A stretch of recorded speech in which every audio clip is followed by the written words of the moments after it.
Alright, this is the second in a series of 3 recordings for the posterior abdominal wall.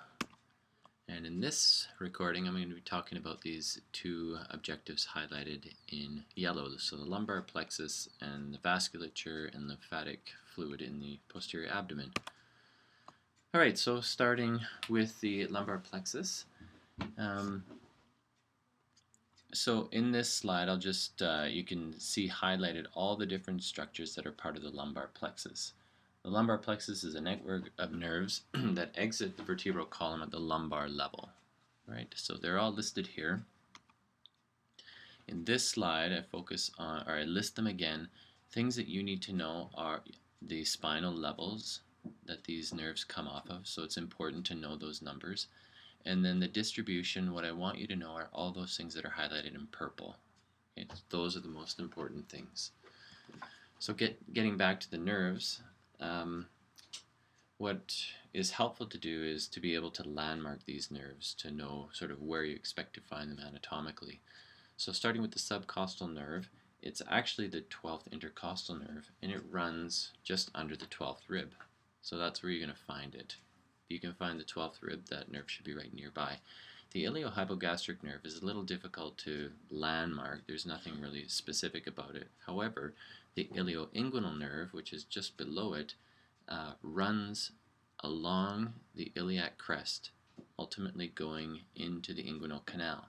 So if you can highlight that one, then you know the nerve that's immediately above it is the iliohypogastric. Next is the laterocutaneous nerve of the thigh. This one here runs in the iliac fossa. It runs over the iliacus muscle, under the inguinal ligament, going to the lateral thigh. Next nerve is the femoral nerve. Femoral nerve is running just lateral to the psoas muscle, large nerve, and it's going to run under the inguinal ligament going to the quad muscles. Next is the genitofemoral nerve, which is running along the top of the psoas muscle. So it's nice and easy to identify. Very small, but running along that top of the psoas.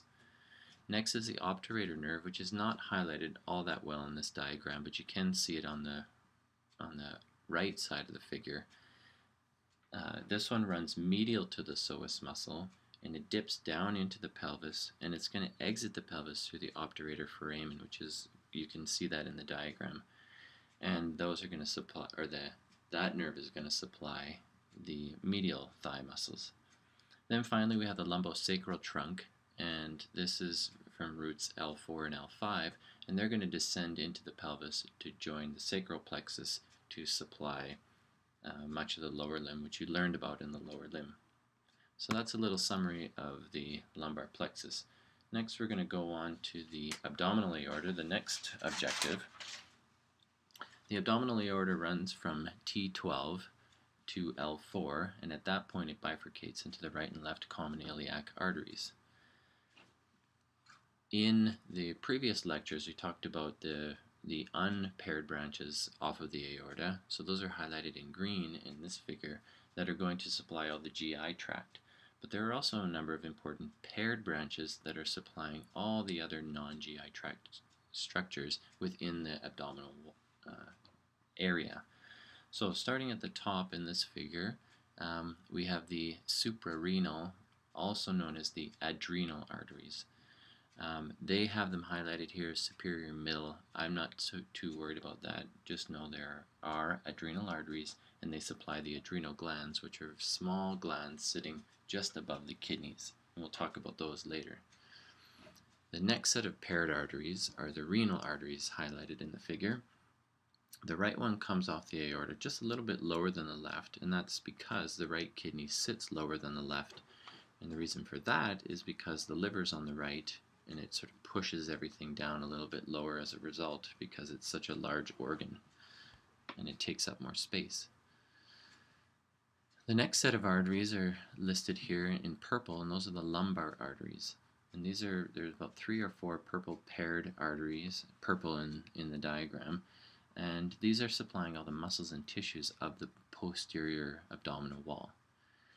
And then finally we have the gonadal arteries. In males, this would be the testicular arteries, in females, the ovarian arteries. And these originate high in the abdomen because embryologically the gonads actually start developing in the abdomen, and then they descend either to the pelvis for females or into the scrotum for males. And so the blood supply actually follows that descent. So you have these long, tiny arteries that start in the abdomen and descend down into the pelvis. So those are the paired branches off the abdominal aorta. Next, we're going to go on to talk about the inferior vena cava. And the inferior vena cava starts at L4 with the union of the common iliac veins. It ascends up into the abdomen, passing posterior to the liver before passing through the diaphragm ultimately to the heart.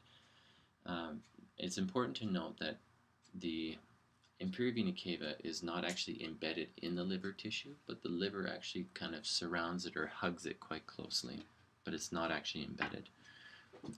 The inferior vena cava is shifted to the right because of the presence of the aorta, and the fact that it's shifted to the right has some important implications for drainage of some of the veins in the abdomen. So starting superiorly, we have the hepatic veins. The hepatic veins are draining the liver, and you don't usually see them because they're quite short, and it's because they're in the hepatic veins themselves are embedded in the liver tissue, and then because the inferior vena cava is intimately surrounded by the liver, they have a very short course draining directly into the inferior vena cava. I'm going to skip the adrenal glands and the gonadal veins at this point because we'll talk about them in just a minute.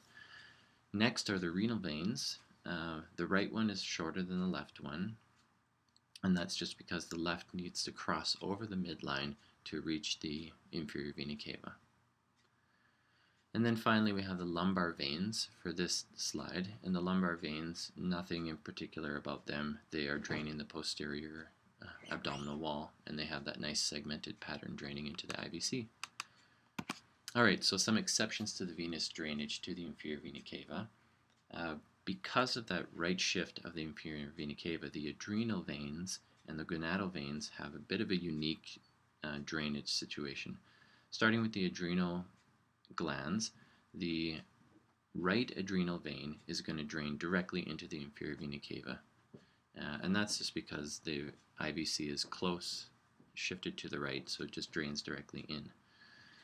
However, on the left side, the left adrenal vein is going to drain first into the left renal vein, which will then go to the inferior vena cava. And again, the reason for that is because of that right shift of the IVC.